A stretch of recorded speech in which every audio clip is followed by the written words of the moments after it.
I would say that we jump directly into the first challenge mini game that I prepared, which I called "Which Country Wins," and I will name you a category of a thing, and then you would, if you can explain me from the countries you lived on, what is the one that you decide that, or that you think that it's has the best of that category.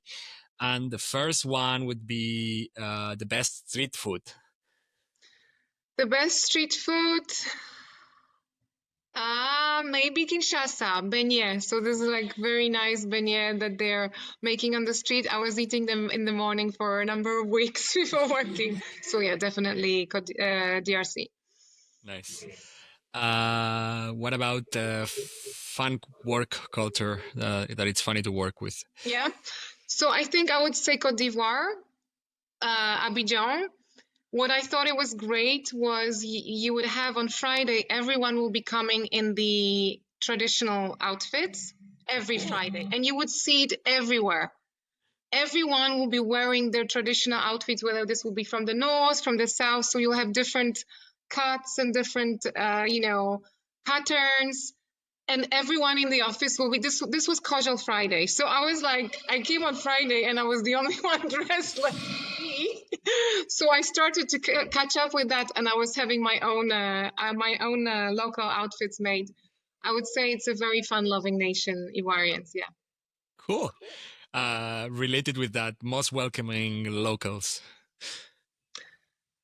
I would say in every country, it's tricky. I have a big, I guess, deep love for Congolese people and Kinshasa itself, and overall Congolese culture. But I would say Ivoirians and people from Benin are also very welcoming. It's just that Congo is kind of, maybe because of a lot of problems, complicated country, touches me the most. The best weekend getaway spot. That is a lovely one. Grandpapa, outside of Cotonou in Benin. So this is going towards Togo border all the way. I do think in the taxi or in a car, it's 1 hour, 15 minutes. Has beautiful beaches, very nice 2 or 3 small but very nice hotels, great fish. Awesome. We did that weekend many times when I was there. I need to note that one. Mark it in a map as a place to visit. What about best work-life balance? I think in everyone. So in every country, I would say it's tricky to say. It was much better than what I had in Europe because that's a story. Because there is so much help. So I could already work. My driver will come and pick me up.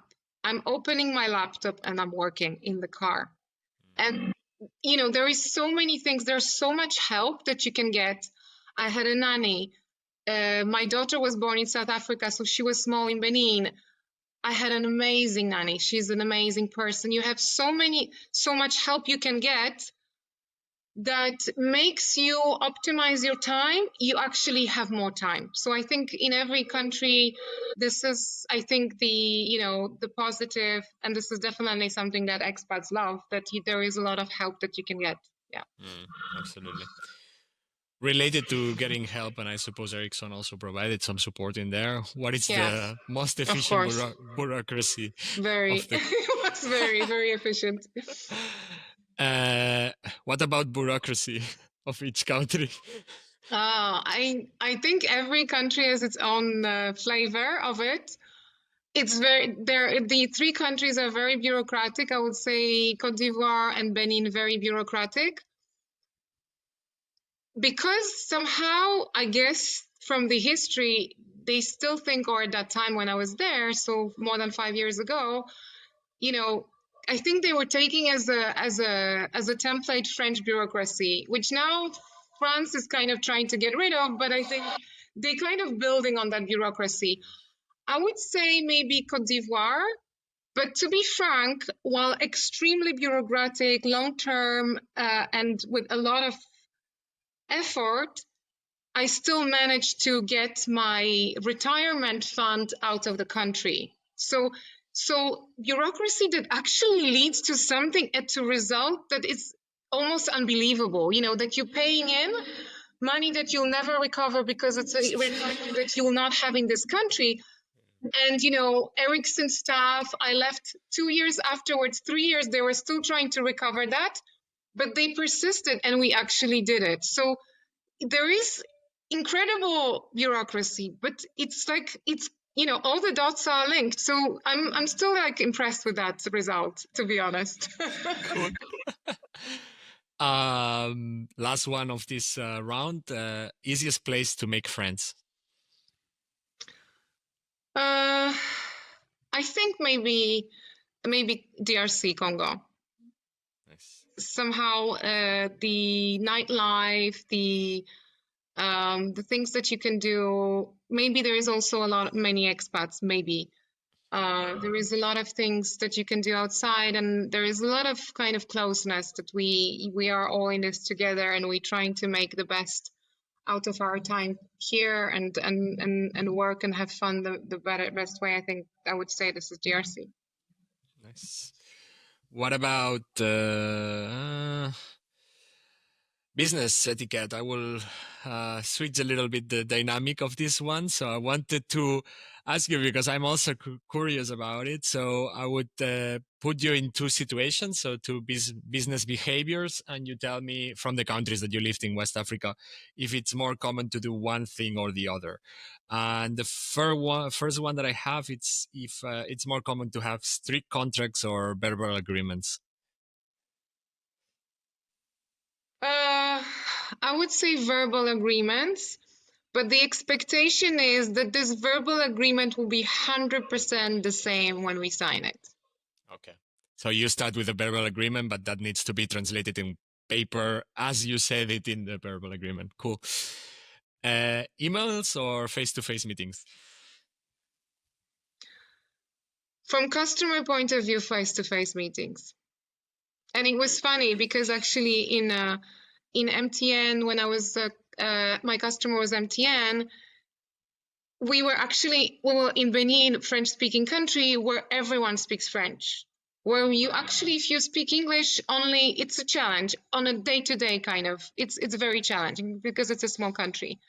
All the emails were in English, so it's incredible. Yeah, because of MTN is a South African company, and it also translates, anyone can review, your manager, your boss might be sitting somewhere else. So incredible flexibility of a company, basically working in two languages. So they had to be proficient in both. I would say 100% face-to-face. Basically, we wouldn't have certain discussions until we meet. And then email is just a formality, yeah. Maybe the last one, checking the time. Handshakes or not handshakes? No handshakes. So actually, no, I would say it's very different. So it really it depends on the person. So when I knew someone, there will be even hugs.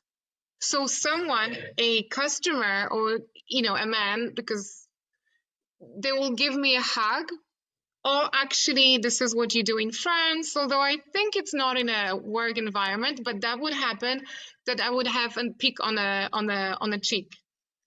There will be certain people, certain executives that would welcome me that way, but I knew them already, and they also knew that I was okay with that. So very different. Now I had another situation, that's why I say no handshakes, that my own colleague, my engineer was coming from Lebanon, and he comes and I want to hug him, and he's keeping his hands behind, and he's like, I can't. And then I couldn't, I was just so surprised. And then, so kind of it made me a bit more aware that there are different things and for different reasons. So I would say it's really dependent on the person. Yeah. I wanted to, it came to my mind just when you said that. What about the titles and the way of talking to each other? Do you use the first names or you use formal titles in business in these countries? Yeah, so I would say when I was meeting a customer, in French, because we always speak French. I would hardly ever speak English unless there was someone that was a foreigner. So we would mostly use the second, so it kind of like a vous form, which is this you as a plural, as a starter. But that will be, informal very quickly. So they would always informally address me. And then I still try to address them more formally so that I create this distance. Many people were older than me. I actually thought myself that the distance is good for me. They would most of the time, use informal language to me. Yeah. Interesting. Yeah, I would say we jump to the next section. I ask the audience and the listeners for having some questions for you. Mm-hmm. And I received two of them that are very interesting. I received more, but we covered majority of them. So I Okay. was checking right now what could I ask from them. I have one from JT, which asks, how did your time in West Africa shape your career after coming back to Europe? Yeah, it was the best decision in my career, and it still is. So it was what I was thinking that this will be great for my career, it was exponentially better. And this is something that I don't know why I felt that way, but it basically exploded my career, if I can say that. Because I had great results in sales. I started to know so many people within my organization and other organizations, and basically it kind of changed what I was interested in. So I'm still very interested in the region and these customers and the telco customers. Even now that I'm more into data center business, the actual connectivity of the customers that I was serving at the time is so important. Fiber is so important in Africa. Satellites are so important, subsea. These are so important that it actually changed. When I was in Europe, I didn't have my own preference. Like I was like, okay, I can work here and I can work here, maybe tech. Okay, I was always in IT, but I didn't have preferences. Over there, it was mind blowing. The other thing that had a very big impact is I suddenly realized that I had so many skills that were needed because we always were running out of hands. There was always, I think these organizations, they're kind of patchy. They're trying to post here, people there. But, our biggest teams were in South Africa. So, where I was in the countries, we often didn't have someone to do something. Or we were doing something here locally and someone was deciding something in Johannesburg. And actually, it allowed me to work so much outside of my remit that my job description was completely, you're so flexible, you can do what you want. And actually, this would never happen if I stayed in Europe, because in Europe you have this, and there are so many other experts that are better than you to do other things, and you're not allowed to do a lot of projects. You don't have that opportunity. So I think that was definitely still the best decision in my life, career-wise. Nice. Very cool. I like the question. It's very nice. Actually, this is mine because now you said something that it triggered my curiosity. How did the decision to go back home came with?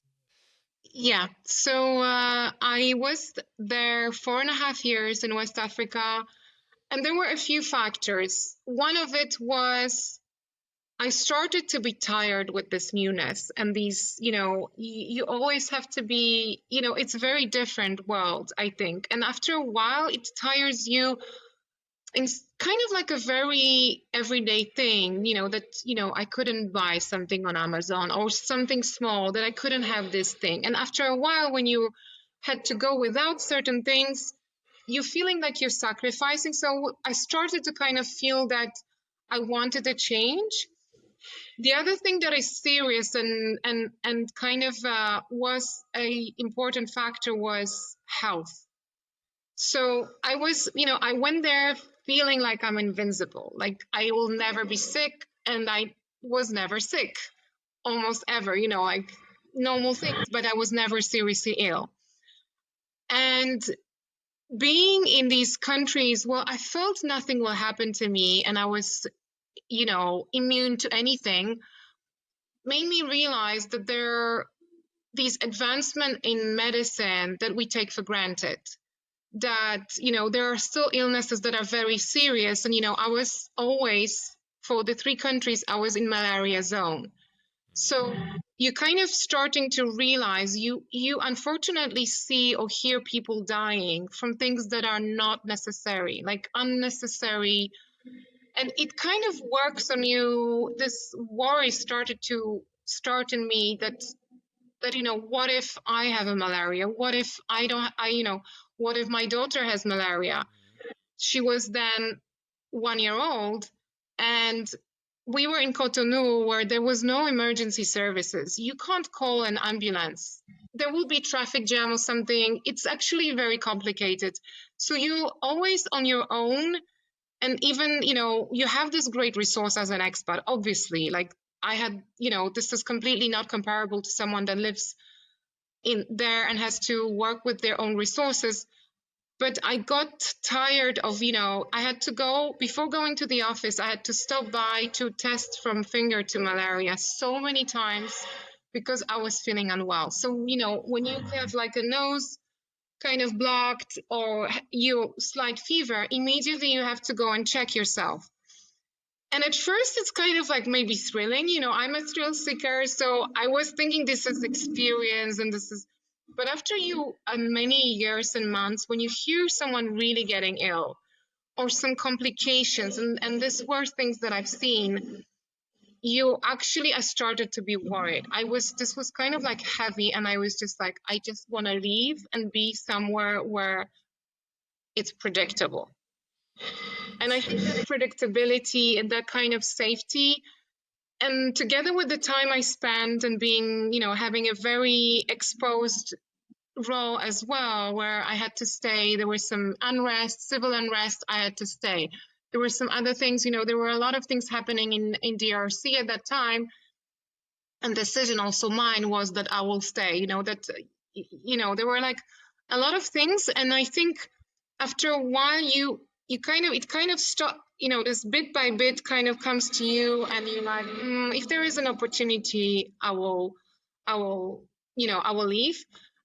And there was also a change of my boss. My boss has left, and I was like, it's a good opportunity. And I resigned from Ericsson. So I went back, and for the first time, I was thinking, actually, maybe it's a good idea to go back to Poland. And I never was considering previously going to my home country.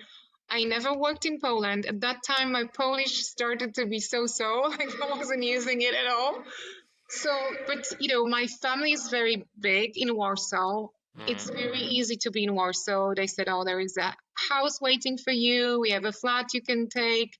There were a lot of things that I wasn't expecting, that my family, I have a lot of siblings, was kind of like, I was like, wow, this might actually happen. I might go to my own, country and work there. So I decided to go back to my country. So I wasn't going back to London. That wasn't an option ever for me at that time. I wanted to go to my home country. Yeah. So that's the story.